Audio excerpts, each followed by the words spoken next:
जी, तहसीली headquarter समानी का ये अंदरूनी मंज़र।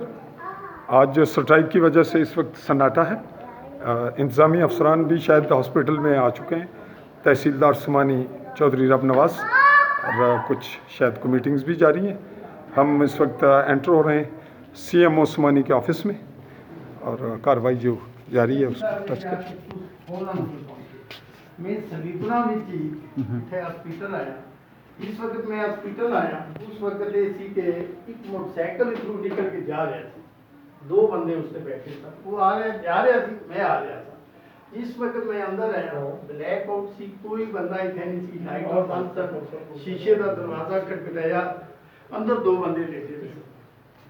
उन्होंने पूछा भी कौन, मैं तारुफ कराया, मैं क्या ऐसा जाबे बोला पिया ते किसने किस डॉक्टर की ड्यूटी है ते किथे उन्होंने कहा जी कि तारिक साहब की ड्यूटी है, उन्हें असा कॉल कर लिया।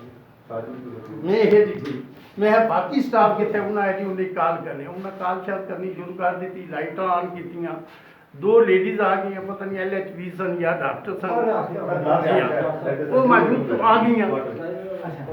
उस तो बाद कंप्यूटर साहब की बुलाया, स्टाफ इकट्ठा हो गया। इतनी देर डॉक्टर जंगीर साहब वो आके बैठे रहने जी, AC साहब ने यह किया है वो किया, आपने गिले शिकवे शुरू कर दिए। इतनी देर AC साहब आ गए। जिस वक्त AC साहब आए तो उन्होंने तारक साहब अपने जंगीर साहब की आख्या हो इतने मेरा कोई रिश्तेदार नहीं है,